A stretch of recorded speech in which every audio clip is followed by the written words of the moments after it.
Ang anime movie na ito ay nag-uumpisa sa isang samurai warrior na tinatawag na Hanzo, na nagtuturo sa kanyang anak tungkol sa isang aral sa buhay tungkol sa kapangyarihan ng isang scorpion, dahil sa kanyang determinasyon na lumaban. Matapos ang isang masayang sandaling magkasama, iuuwi na ni Hanzo ang kanyang anak sa kanilang nayon, ngunit bigla silang naambush ng isang clan na tinatawag na Linkwell. Upang ipagtanggol ang sarili, sinimulan ni Hanzo na labanan sila ng brutal, winasak ang mga buto nila sa pamamagitan ng suntok, ngunit tumakas kasama ang kanyang anak matapos ma-realize na sobrang rami nila. Pumunta siya sa isang tagong lugar at nadiskubre na ang buong nayon ay pinaslang na. Nagmamadali si Hanzo upang tingnan ang kanyang asawa na hindi na makilala, dahil siya rin ay pinatay ng clan. Nagalit si Hanzo at pinatay ang lahat ng ninja na makita niya, pinuputol ang kanilang mga katawan at pinagsasaksak ang kanilang mga mukha, upang tiyakin na hindi sila mabubuhay. Biglang lumitaw ang isang lalaki na tinatawag na Sub-Zero na hawak ang leeg ng kanyang anak, at banta kay Hanzo na sumuko. Habang sumusuko si Hanzo, hinuli siya ni Sub-Zero gamit ang kanyang kapangyarihan sa yelo, at pinapanood siyang unti-unti na sinasakal ang kanyang inosenteng anak hanggang sa mamatay ito. Umiyak si Hanzo at nangako ng paghihiganti, agad siyang pinatay ni Sub-Zero bago pa siya makapagsalita ng higit pa. Biglang lumipat ang eksena sa isang templo, kung saan nakikita natin ang isang monghe na nagngangalang Lokang na nagmameditate. Bigla siyang inatake ng isang misteryosong tao mula sa kadiliman. Sa pamamagitan ng kanyang konsentrasyon, pinabagsak ni Lokang ang taong ito sa sahig, upang malaman na ito pala ang kanyang guro, si Lord Raiden, na pinasubok lamang ang kanyang mga kakayahan para sa paparating na torneo. Sa China, makikita natin ang maraming tao na nagtataya sa isang street fight. Sa laban, isang babae na tinatawag na Sonya Blade ang nakakatanggap ng malakas na balibag mula sa isang napakalaking kalaban na tinatawag na China Rock. Naalala ni Sonya ang lahat ng kanyang mga karanasan at pagsasanay mula sa Special Forces, na nagbigay sa kanya ng inspirasyon na bumangon muli at gamitin ang isang matibay na bakal upang baliin ang ngipin ng kalaban, at tapusin ito sa pamamagitan ng isang malakas na suntok sa mukha. Isang misteryosong lalaki sa mga tao ang nakakita sa kanyang kahangahangang kakayahan sa pakikipaglaban, inimbitahan siya sa isang Mortal Kombat tournament. Pumayag siya na sumali sa torneo matapos malaman na naroon ang kanyang sinumpaang kaaway na si Kano. Samantala, binuhay muli si Hanzo mula sa kamatayan sa Netherworld, na nakatali sa mga kadena. Hinaharap niya ang hari ng mga demonyo na nagtorture sa kanya ng sobrang sakit. Pinalapit ni Hanzo ang atensyon ng demonyo sa kanya, at pinunit ang tenga nito gamit ang kanyang mga ngipin, at pinalaya ang kanyang sarili sa pamamagitan ng paggamit ng lava upang lumaban para sa kanyang buhay. Mabilis na kumuha si Hanzo ng pinakamatalas na taga na makita niya, at hinati niya ang demonyo sa dalawa matapos ang maikling laban. Makalipas ang sandaling ito, nakita ni Hanzo ang isang salamangkero sa Netherworld na tinatawag na Quan Chi, na nag-aaya kay Hanzo na tulungan siya na makipaglaban sa Mortal Kombat Tournament, pati na rin ang pagnanakaw ng isang napakalakas na susi. Sa kapalit ng tulong na ito, ipapangako ni Quan Chi na mababawi niya ang kanyang paghihiganti kay Sub-Zero at bubuhayin muli ang kanyang pamilya. Pumayag si Hanzo sa nakakaakit na kasunduan na ito nang walang pag-aatubili, at nagbago ng kanyang pangalan bilang isang demonic ninja, si Scorpion. Sa paglipas ng panahon, ang torneo ay malapit nang magsimula. Dalawang mandirigmang taga-Earth na sina Johnny Cage, isang mayamang aktor sa Hollywood, at si Sonya Blade mula sa Special Forces, ay inirekrut ni Lord Raiden kasama ang kanyang estudyante na si Lokang upang ipagtanggol ang Earth Realm sa pamamagitan ng pakikipaglaban sa Mortal Kombat Tournament. Sa kabilang banda, dumating si Scorpion sa isang nakatagong isla at sumulong upang magnakaw ng espesyal na susi ayon sa utos ni Quan Chi. Ngunit nahuli siya ni Lord Raiden, na nagsasabing niloloko lamang siya ni Quan Chi at hindi na ibabalik ang kanyang pamilya sa kanya. Habang ang Mortal Kombat Tournament sa pagitan ng mga kampyon ng Earth at mga kampyon ng Netherworld ay malapit nang magsimula, na layuning aliwin ang lahat, naglabas si Shang Tsung, ang pinuno ng mga kinatawan ng Netherworld, ng isa sa kanyang mga bilanggo na si Jax, ang commanding officer ni Sonya Blade, na kinulong ng isang beerang sundalo na si Kano, at napilitang labanan ang kampyon na tinatawag na Goro. Nang magsimula ang laban, agad na nawalan ng kumpiyansa si Jax matapos ma-realize na ang laban ay lubos na higit sa kanyang kakayahan. Ginamit siya ni Goro bilang laruan at pinaiyak siya sa pamamagitan ng paghihiwalay ng kanyang dalawang braso. Ngunit bago papatayin si Jax, lumitaw si Lord Raiden na galit at pinagaling ang mga sugat ni Jax, at sinuntok si Goro na nagdulot ng pagkabangag nito. Galit si Lord Raiden kay Shang Tsung dahil hindi ito ayon sa mga patakaran, dahil hindi pa nagsisimula ang Mortal Kombat Tournament. Si Jax ay ibinalik sa pangangalaga ni Shang Tsung, na opisyal na nagsimula sa torneo sa pamamagitan ng pagpapadala ng bawat mandirigma sa magkaibang dimensyon upang makipaglaban sa isang one-on-one combat. Ang unang laban ay sa pagitan ni Johnny Cage at Baraka. Sa pamamagitan ng pag-iwas sa mga atake ni Baraka, napagtanto ni Johnny na ang torneo na ito ay hindi isang set ng pelikula kundi tunay na labanan. Iniiwasan niya ang lahat ng mga saksak na nagdulot sa gusali na magsimula ng apoy at gumuho dahil sa kanyang patalim, nakaligtas siya bago ang pagbagsak ng gusali, at si Baraka ay natabunan ng mga bricks. Ang susunod na laban sa torneo ay sa pagitan ni Sonya Blade at Reptile. Mahirap na laban ito para kay Sonya dahil may kakayahan si Reptile sa pagiging invisible. Sa isang matalinong desisyon, nagpapanggap si Sonya na patay na upang mahikayat si Reptile na ipakita ang tunay niyang anyo sa harap niya. Sinamantala ni Sonya ang pagkakataon na labanan siya muli, pinagtagumpayan niya ito gamit ang kanyang kahangahangang kakayahan sa pakikipaglaban, at pinatay si Reptile sa pamamagitan ng pagputol ng kanyang ulo. Si Scorpion na patuloy na uhaw sa paghihiganti, nakakita ng isa sa mga miyembro ng clan ni Sub-Zero at hinuli siya. Pinatay niya ang lalaki matapos na hindi niya makuha ang anumang impormasyon tungkol sa kinaroroonan ni Sub-Zero, at nagpatuloy sa paghahanap sa kanya. Ang susunod na laban ay sa pagitan ni Liu Kang at Kitana. Sa paraan ng pagdepensa lamang ni Liu Kang, malinaw na hindi niya nais na saktan si Kitana, bagkus ay nananawagan siya sa kanya na huminto. Habang patuloy siyang nagtatangkang patayin siya, ibinagsak ni Liu Kang si Kitana sa lupa at nagbanta na papatayin siya kung hindi ito susuko. Nagulat si Shang Tsung dahil lahat ng mga kampyon ni Lord Raiden ay nanalo sa torneo, na nagpapakita ng kanyang galit. Sinabi niya kay Raiden na hindi na magtatagal ang mga kampyon niya, dahil malapit na silang salakayin ng peligrosong clan na tinatawag na Black Dragon. Galit na galit si Raiden, na naniniwala na ito ay isa pang paraan ni Shang Tsung upang dayain ang kanyang mga kampyon. Matapos ang torneo, nagkita-kita ang lahat ng kampyon ni Raiden, ngunit nakita nila si Scorpion na pinapatay ang ilang miyembro ng Black Dragon Clan. Iniisip ng iba na si Scorpion ang masamang tao, at handa na silang labanan siya, ngunit pinigilan ni Johnny Cage ang gulo, na nagpapaalala na hindi sulit ang pag-aaway sa isa't isa dahil may mas malaking banta silang dapat paghandaan. Si Johnny, matapos ang lahat ng kanyang naranasan, hindi pa rin makapaniwala na totoo ang mga halimaw at mahika, ngunit sinasabihan siya ni Sonya na ang lahat ng kanyang nakita hanggang ngayon ay totoo. Biglang lumitaw si Lord Raiden sa harap nila, sinasabing dapat agad silang bumalik sa templo kung saan naghihintay sa kanila ang kanilang huling labanan. Pero bago yon, maraming salamat sa inyo, tandaan nyo wala ang channel na ito, kung wala kayo. Kaya sobrang thankful ako na nandito kayo, at shoutout po sa inyo, tuloy na natin. Sa kanilang daan patungo sa templo, napaligiran ang grupo ng Black Dragon Clan. Dahil sa sobrang dami, natatakot ang grupo sa Black Dragon Clan, ngunit nang makita ni Liu Kang na may isa sa kanila na nagkukunwaring si Scorpion, agad siyang nagkaroon ng kumpiyansa na lumaban.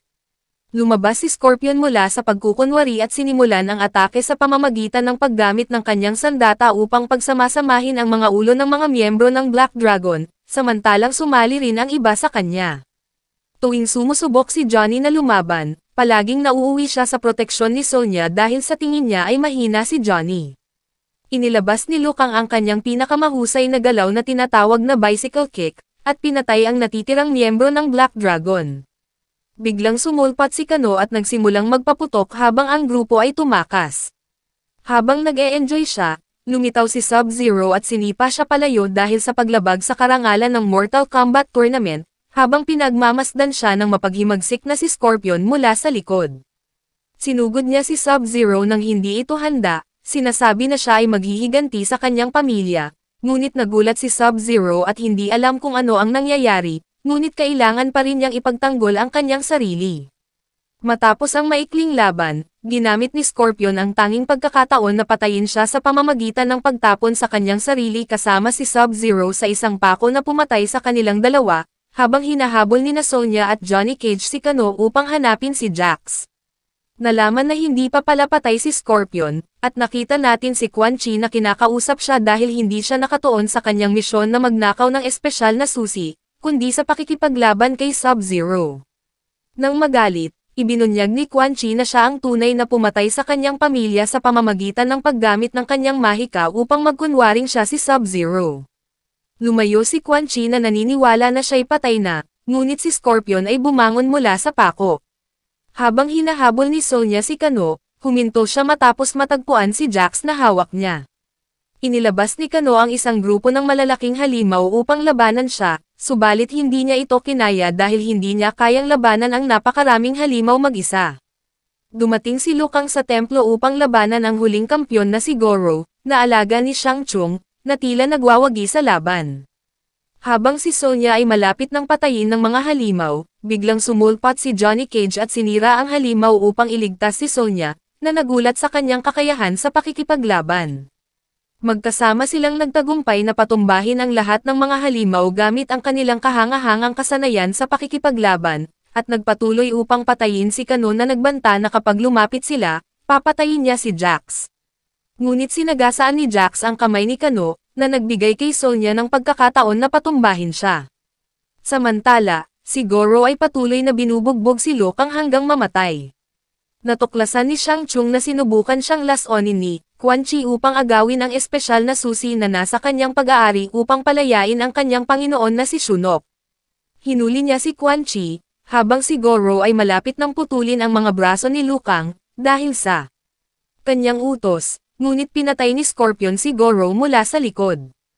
Nakita ni Shang Tsung na patay na ang kanyang huling kampyon, sinubukan niyang kumbansihin si Scorpion na kung papatayin niya si Liu Kang, ibibigay niya si Quan Chi sa kanya para sa kanyang paghihiganti. Sa halip, sinugod ni Scorpion si Shang Tsung matapos pag-isipan ito, banta niya na ibigay sa kanya ang susi at tapusin na ang torneo. Si Shang Tsung ay handang lumaban, ngunit umurong agad nang lumitaw si Lord Raiden. Nagbalik siya sa Netherworld, na nangako ng paghihiganti sa kanila. Nang nawala ang kapangyarihan ni Shang Tsung, ang buong templo ay babagsak, kaya tumakbo sina Raiden at Liu Kang palabas ng templo, iniwan si Scorpion at Quan Chi sa kanilang labanan. Nagkaroon ng isang laban sa pagitan ni Quan Chi at Scorpion na talagang ang angas, habang nagwawasakan sila ng mga buto, ngunit lamang si Scorpion, dahil hindi siya mamamatay kahit tagteren pa siya ng saksak sa katawan ni Quan Chi, pinatalsik ni Scorpion si Quan Chi ng isang malakas na suntok, pinunit ang kanyang dalawang braso, tinanggal ang kanyang ulo, at sinunog siya upang hindi na siya muling mabuhay. Matapos nito, sa nakaraan, nakita natin ang dalawang mag-asawang may isang sanggol, na pinapatay ng isang clan na tinatawag na Tarkatans, ngunit lumitaw si Lord Raiden at iniligtas ang sanggol ng mag-asawa.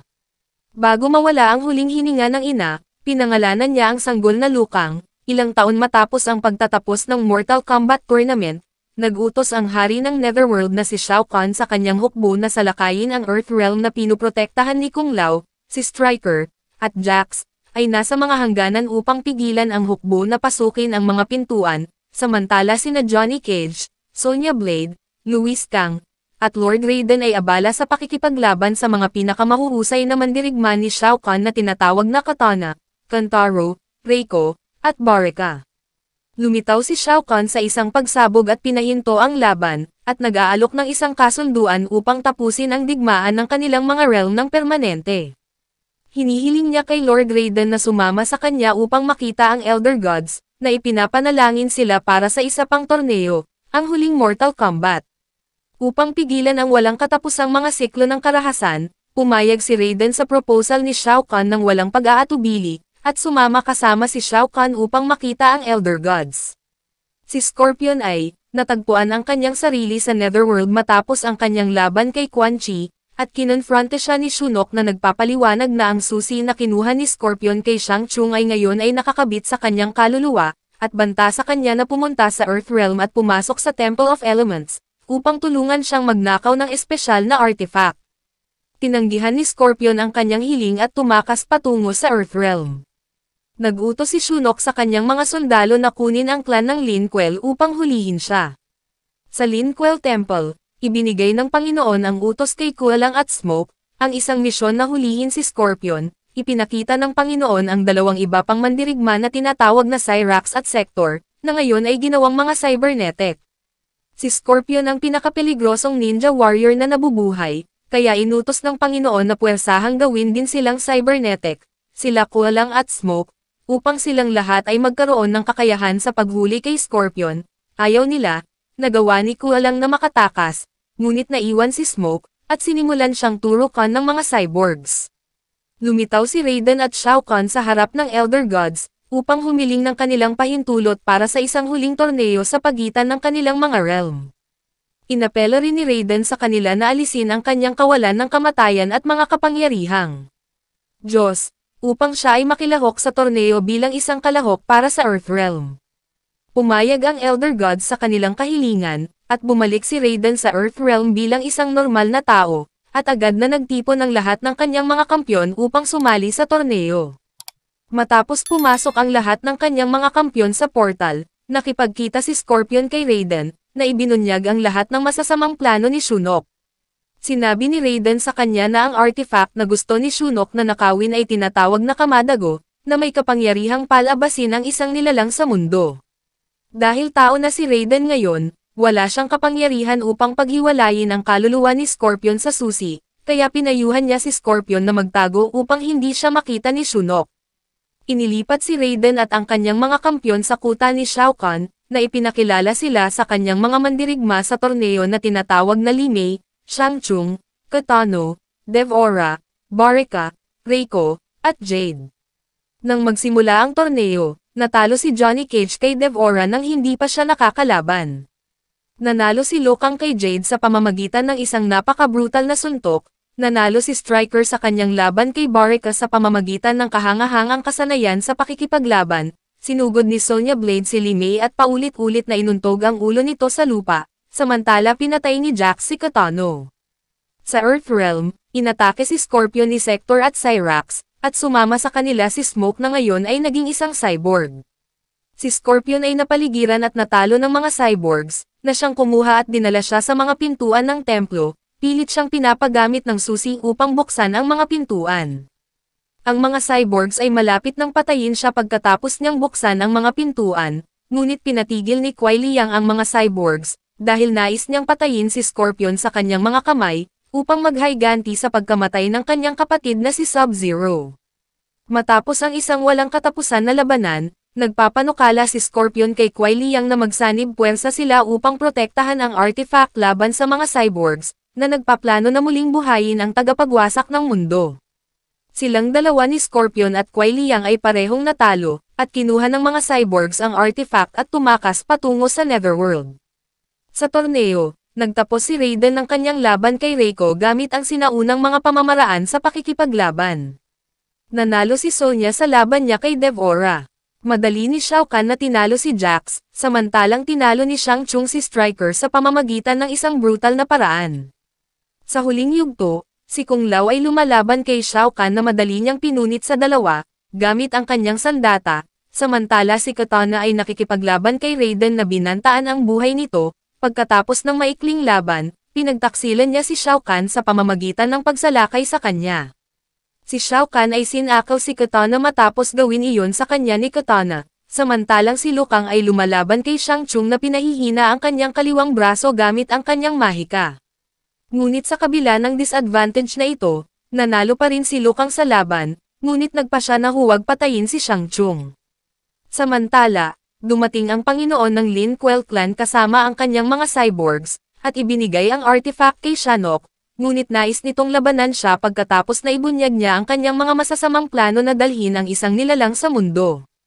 Sa kasamaang palad, pinatay ng mga halimaw ni Shinnok ang Panginoon at ang kanyang mga cyborgs, samantala dumating sina Scorpion at Kuai Liang, ngunit hindi nila napigilan si Shinnok na muling buhayin ang tagapagwasak ng mundo.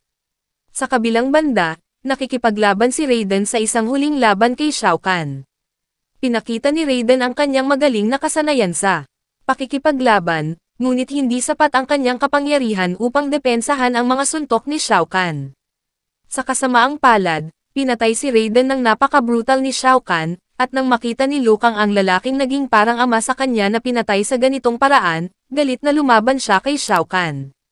Ang labang ito ay ang pinakamaganda sa torneo, kung saan unang nakuha ni Shao Kahn ang pagkapanalo, ngunit sa huli, nagpakawala si Liu Kang ng isang sunog na teknik na ginamit niya ng galit, upang higit na lumakas sa laban kay Shao Kahn, at sa huli pinatay niya ito sa pamamagitan ng isang huling sipa, na nag-iwan sa lahat ng mga tao na magulat. Matapos manalo sa Mortal Kombat Tournament, lumitaw ang mga Elder Gods sa harap ni Liu Kang at binigyan siya ng kapangyarihan ng isang Diyos upang labanan si Shinnok, na nagpalakas sa kanyang sarili gamit ang One Being at malapit nang sirain ang lahat ng mga realm. Gamit ang kanyang Diyos na kapangyarihan, nag-teleport siya ng mga kasama niya na sina Johnny, Sonya, Jackson, at Katana sa Netherrealm upang pigilan si Shinnok at ang kanyang mga hukbo, at sumama rin sa kanila sina Scorpion at Kuai Liang. Si Liu Kang ay nag-transform bilang isang malaking dragon at nakipaglaban ng one-on-one kay Shinnok, habang ang iba ay sumali sa militar sa pakikipaglaban sa hukbo ni Shinnok. Nakuha ni Shinnok ang kahalagahan ngunit dahil sa pakikialam ni na Scorpion at Kuai Liang, nagtagumpay si Liu Kang sa pagtalo sa kanya, at ibinalik ang mundo sa normal. Nagtatapos ang pelikula sa pagbibigay ni Sonya Blade ng halik kay Johnny, at iniwan silang hindi mapakali dahil ang laban ay magpapatuloy pa rin, dahil hindi natagpuan ang katawan ni Shao Kahn. Mula sa malayo, binuhay si Raiden at nagkaroon muli ng kanyang Diyos na kapangyarihan habang pinagmamasdan ang mundong kanyang ginagalawan, na may kidlat na nagpapakita sa langit. Maraming taon matapos talunin ni Liu Kang si Shao Kahn, nagtayo ang mga tao ng bayan ng isang gintong estatwa, para parangalan siya taon-taon bilang tagapagligtas ng mundo. Ngunit sa panahong ito, ang mundo ay tuluyang nasira at naging mga wasteland dahil sa paulit-ulit na pag-atake, ng ilang uhaw sa dugo na nilalang na tinatawag na mga Revenant, o mas kilala bilang mga zombie. Nagsimula ang Season 3 nang makita natin ang isang grupo ng mga mersenaryo na sumakay sa kanilang mga monster truck, papunta sa isang napakatahimik na nayon, pinapatay nila ang bawat mamamayang nakikita nila nang walang anumang tanong, dinudurog ang kanilang mga ulo gamit ang isang motor, binubunot ang mga gulugad mula sa kanilang katawan at sinusunog sila ng buhay, at ang bayaning estatwa ni Liu Kang ay kanilang winasak, habang ang mga nakaligtas na taga-nayon ay tinipon ng mga mersenaryo, na nagpakilala sa kanilang sarili bilang ang Black Dragon, na binubuo ng pinakamapanganib na mga mandirigma sa mundo. Makikita rin natin si Shang Tsung sa eksena na ito, na dati nang tinalo ni Liu Kang sa isang torneo ng Mortal Kombat, ngunit ngayon ay alipin na ng grupong ito. Tumayo siya sa harap ng nayon habang ipinakikilala niya ang pinuno ng Black Dragon, na ibinunyag na si Kano, na lumalabas na buhay pa rin matapos ang kanyang laban kay Sonya Blade at Johnny Cage. Ngunit ngayon, si Kano ay nasa cybernetic form na, matapos ang ilang pag-upgrade sa kanyang katawan, ginagawa siyang pinakamakapangyarihang tao sa buong mundo, at ngayon siya ay kasama na ng kanyang mga gang, mula sa isang nayon patungo sa isa pa. Nag-aalok nga sila ng tinatawag nilang proteksyon kapalit ng buwis, ngunit ginagamit lamang nila ito upang palawakin ang kanilang kontrol sa mundo. Lahat ng taga-nayon ay lumuhad, tinanggap si Kano bilang kanilang kataas-taasang pinuno, dahil alam nila ang mga kahihinatnan na maaaring mangyari sa kanila, kung hindi nila gagawin ito. Lumipat ang eksena sa isang lugar sa gitna ng disyerto, kung saan makikita natin ang kapatid ni Sub-Zero, si Kuai Liang, na ngayon ay matanda na at iniwan na ang kanyang buhay bilang mandirigma, na miyembro ng Lin Kuei clan. Siya nga ay nananatili na lang sa kanyang cabin bilang isang magsasaka, nagtatanim ng mga gulay at ibinebenta ang mga ito sa pinakamalapit na lungsod para sa kanyang pamumuhay. Isang araw, habang inihahatid niya ang kanyang inaning pananim sa kalapit na nayon, siya ay hinuli ng 3 miyembro ng Black Dragon na sina Kabal, Kira, at Cobra. Mukhang naghahanap nga sila ng mas maraming nayon na masasakop at pagnanakawan ng pagkain, dahil tinatanong nila si Kuai Liang kung saan siya patungo. Sinimulan siyang bugbugin ng Black Dragon nang walang awa nang hindi siya nagbibigay ng anumang sagot, kinuha ang lahat ng kanyang pagkain, at nagsimulang magmaneho ng kanilang mga truck sa paligid ng disyerto na naghahanap ng hindi pa natutuklasang nayon. Sa wakas, natagpuan ni Kabal, Kira, at Cobra ang umuunlad na nayon na kanilang ginugustong mahanap, at agad na inanunsyo sa mga taga-nayon ang kanilang dominasyon sa mundo, at sapilitang kinukuha ang mga pagkain mula sa pamilihan sa bayan. Sila ay pinigilan ng isang lalaki na tinatawag na Kenshi Takahashi, isang mapagmataas at sobrang kumpiyansang mandirigma, na agad na hinamon ang tatlo sa kanila sa isang laban. Tinawanan nila ito, ngunit hindi na ito biro pa, nang talunin ng lalaking ito ang lahat ng tatlo sa kanila nang sabay-sabay gamit ang kanyang natatanging kasanayan sa pakikipaglaban. Tumakas sila para sa kanilang buhay, at nangako ng paghihiganti, at habang umaasa si Kenshi ng pasasalamat mula sa mga taga-nayon, ngunit sa halip, sinabihan pa siya ng mga ito ng pagkadismaya sa kung paano siya gumawa ng isang malaking problema para sa kanila, ibinunyag na ang mga taong kanyang nakalaban ay mga miyembro ng Black Dragon, na tiyak na babalik ng buong gang, at sisirain ang kanilang nayon dahil sa kanyang mga ginawa. Hindi pa rin natakot si Kenshi sa banta, at nagpasya pa siyang manatili sa nayon upang hintayin ang kanilang pagdating. Sa punong tanggapan ng Black Dragon, iniulat ng tatlong miyembro sa kanilang pinuno na si Kano ang kanilang pagkatalo, ngunit ngumiti lamang siya bilang tugon, at inutusan ang kanyang pinakamapanganib na mandirigma na si Tremor, na samahan sila pabalik sa nayong iyon, upang turuan ng leksyon ang sinumang humahadlang sa kanilang ginagawa. Inutusan din niya si Shang Tsung na bantayan sila, at magulat sa bawat pangyayari.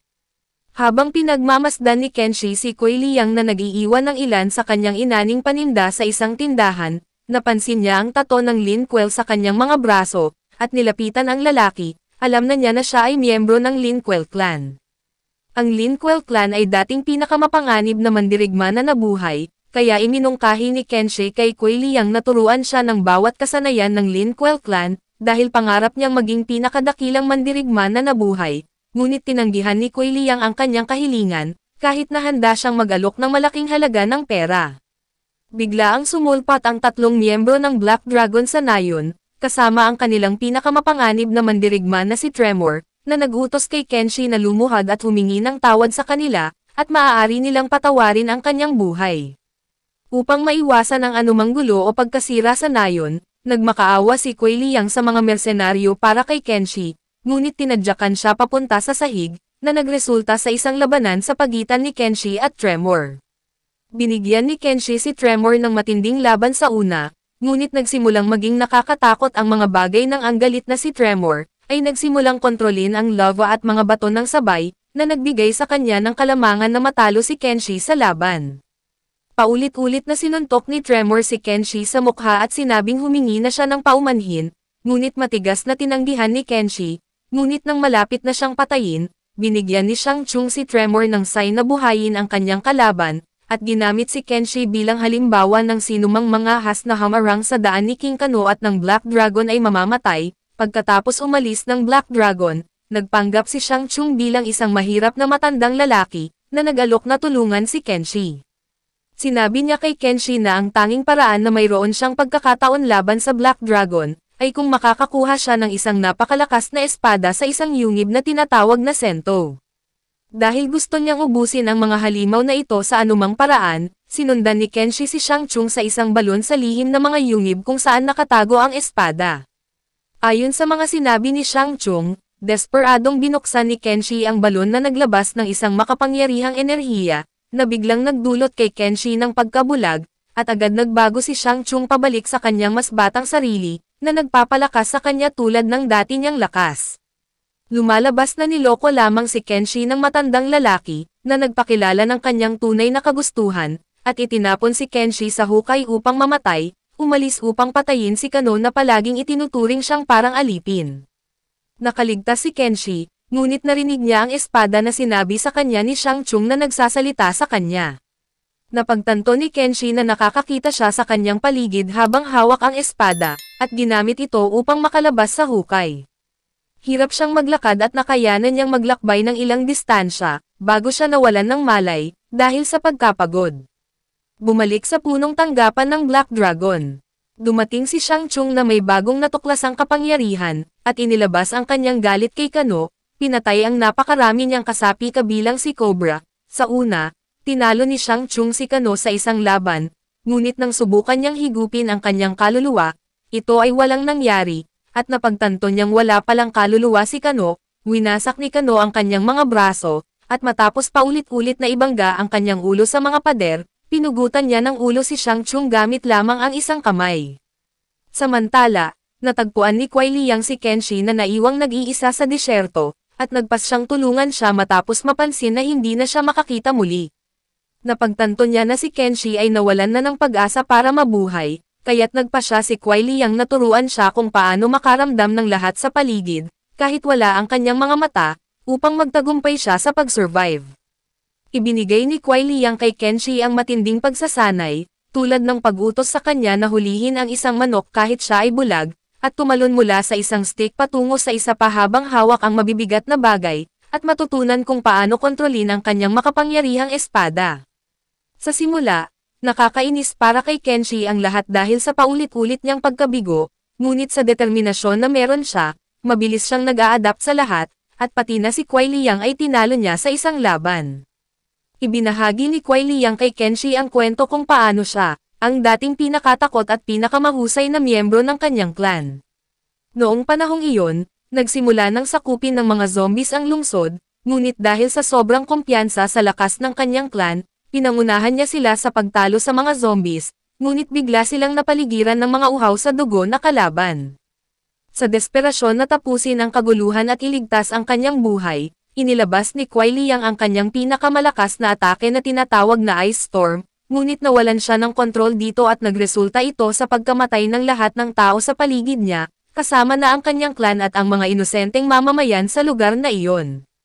Dahil dito, ipinangako ni Kuai Liang sa kanyang sarili na hindi na niya gagamitin ang kanyang kapangyarihan, at ito ang dahilan kung bakit palaging iniiwasan niyang makipaglaban, kahit matapos ang ilang pagpapahiya ng Black Dragon. Habang nagpapatuloy ang kanilang pagsasanay, napansin nila ang usok mula sa isang kalapit na nayon, na siyang pinuntahan pala ni Kano, na nagdala ng Black Dragon upang sakupin ito. Lahat ng taga-nayon ay sumumpa ng kanilang pakikiisa sa kanya, maliban sa isang matandang lalaki, na mas gusto pang mamatay na malaya kaysa mabuhay na pasan ang pagiging alipin. Bago pa man niya matapos ang kanyang sinasabi, binaril na ni Kano ang kanyang ulo. Sumubok si Kuai Liang na umalis matapos marinig ang putok, ngunit hindi naging masaya si Kenshi sa kanyang ginawa, dahil pareho silang may kakayahan na gawin ang tama. Kaya sinabi ni Kuai Liang na tiyak na mapapatay lang siya, at ang kanyang mga training ay para lamang sa kanyang pag-survive, ngunit kinontra ito ni Kenshi na ang mga aral na iyon ay para ipakita kung paano tumulong sa mga nangangailangan. Nagkaroon sila ng seryosong pagtatalo dahil dito, ngunit dahil mas malakas si Kuai Liang sa laban, inalok niya si Kenshi na sumama sa kanya para maging payapa ang kanilang buhay, ngunit tumanggi si Kenshi at nagmadali pabalik sa nayon para tulungan sila. Nang gabing iyon, pumasok si Kenshi sa punong tanggapan ng Black Dragons matapos patayin ang ilang mga bantay, na nagbigay daan sa kanya na makapasok sa lugar. Harapan niyang hinamon si Kano, at binyantaan itong palayain ang lahat ng alipin o kaya ipapatayin niya ang bawat isa sa kanila. Lumabas na hindi siya nagbibiro ng madali. Niyang pinatay, ang isa sa kanilang mga miyembro na tinatawag na Jar X sa isang saksak, na nagudyok sa kanilang lahat na salakayin siya ng sabay-sabay. Sa galit, pinatay ni Kenshi sa pamamagitan ng kanyang makapangyarihang espada ang kalahati sa mga miyembro, ngunit habang sina Tremor, Kira, at Kabal ay sumali sa laban, siya ay agad na natalo at nahuli. Si Kuai Liang na nakakita ng lahat ng ito ay napaisip na makipaglaban muli, at agad na pinalaya ang lahat ng kanyang mga hayop at sinunog ang buong bukid.